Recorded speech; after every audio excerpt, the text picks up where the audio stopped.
This week we start a new book in the Torah, the book of Bamidbar, the book of Numbers. And it starts off counting the Jewish people. And Moses, as he counts the Jewish people, he actually counts them as tribes. And it starts off with him appointing, as the leader of the tribes, a leader for each tribe.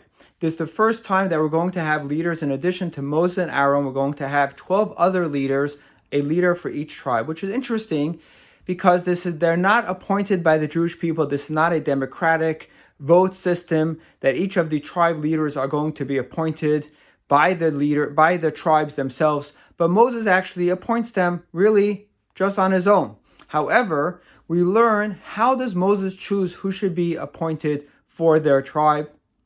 And it says that he appoints them because they are very popular. They are popular within their own communities, within their own tribes.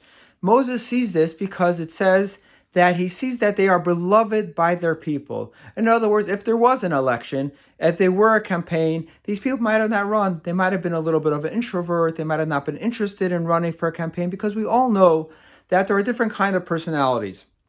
There are people that are great leaders. However, they are not given the opportunity to become a leader because they don't like politics. They don't like becoming a leader. They like being home. They're simply introverts. They just don't run for that position. But we also see that those people, when they are given the opportunity to become a leader, when they're put in that position of becoming a leader, they rise to that occasion. And they become an unbelievable leader, and they really lead the community. And that's what happened over here in the Torah portion. Moses saw that these people really had that in them. People in their tribes loved these people. And if they had a choice to choose these people to become their leader, that's who they would have chosen. So Moses went to those people and said, I would like to make you into a leader. I would like you to become the tribe leader. And that's who they became.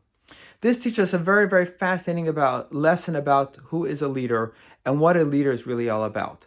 In general, we see that there's two types of leaders. There's a leader who's really a follower. I mean, they say they're a leader, but we all know that they're not really a leader. They do what the community wants. They take a poll and they see what's popular today, and that's what they'll do. Then there's a leader who could care less about what the public wants. They do what they want. They don't listen to anybody. They just chug ahead. They go and do what they want. They don't care if anybody's actually following them. They just do what they want. So they run ahead, but no one's actually following them. So there's either the leader who goes ahead, no one's following them. Then there could be the leader who's following, but really they're leading, quote unquote. They're doing what people want, but they're really a follower. They're not really the leader, even if they're in the position of a leader. The true leader is somebody who goes ahead. They're leading the pack, they're leading the community, but they're making sure that everybody's actually going along with them. That's the type of leader that their followers, the people who are with them, love them. And that's what we would call a beloved leader. Then they're not looking for political points. They're not looking for people to like them and follow them because they are forced to, but they're doing that because people love them. And that person is not looking for votes. They're not looking for popularity. And those people don't have to be voted in. They are the natural leader that people love. And that's why in Israel it's famous that we know that the leaders, the officers, the generals, they're famous where they say, Acharai.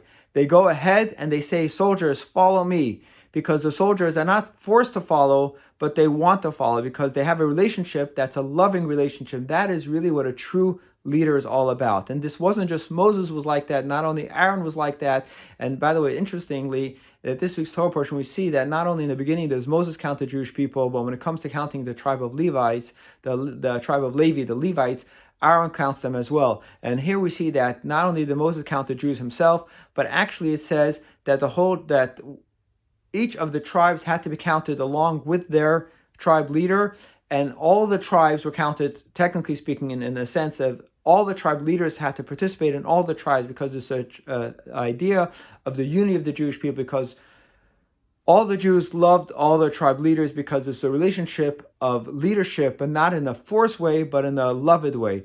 And I hope and pray that we should be able to come out of our situation that we are now with this coronavirus, and we should have true leadership to guide us in the right direction, that we should know how to get out of this, and we should be able to have a speedy recovery now, even before the holiday of Shavuot, when God gives us the Torah anew, and should have a happy and celebratory holiday.